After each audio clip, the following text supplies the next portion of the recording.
76వ గణతంత్ర దినోత్సవ సందర్భంగా ఈరోజు విశాఖపట్నం పార్టీ కార్యాలయంలో ఘనంగా గణతంత్ర దినోత్సవ వేడుకలు జరుపుకొని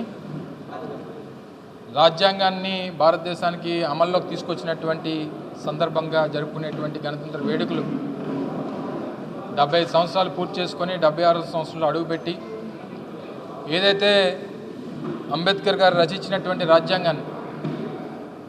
ప్రపంచంలోనే అతిపెద్ద ప్రజాస్వామ్యం కలిగినటువంటి దేశంగా 145 కోట్ల మంది జనాభాకి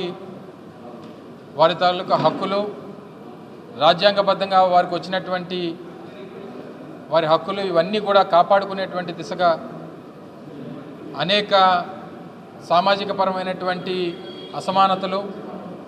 దేశానికి సంబంధించినటువంటి ప్రజలకు సంబంధించి ఎందుకంటే విభిన్న రాష్ట్రాలు విభిన్న జాతులు విభిన్నమైనటువంటి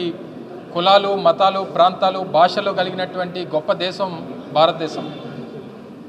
అన్ని ప్రాంతాల్లో ఉన్నటువంటి ప్రజలకి సమానమైనటువంటి హక్కులు ఉండాలని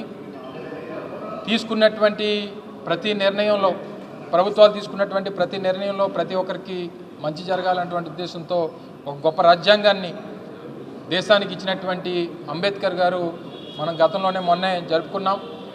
నవంబర్ 26వ తారీఖున. మరి దాన్ని అమల్లోకి తీసుకొచ్చినటువంటి రోజుగా మన రిపబ్లిక్ డే జరుపుకునేటువంటి సందర్భంలో ఈరోజు భారతదేశంలో ఇప్పటికీ కూడా కొన్ని ప్రాంతాల్లో అసమానతలు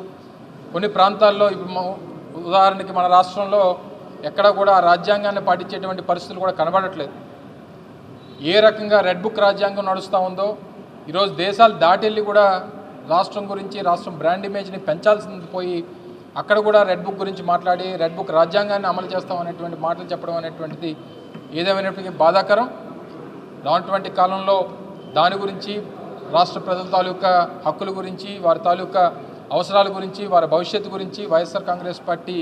పార్టీ అధ్యక్షులు జగన్మోహన్ రెడ్డి గారి నేతృత్వంలో ప్రజల పక్షాన వైఎస్ఆర్ కాంగ్రెస్ పార్టీ పోరాటం చేస్తుంది, ప్రజల పక్షాన నిలబడుతుంది, వారి హక్కుల కోసం పోరాటం చేస్తాం.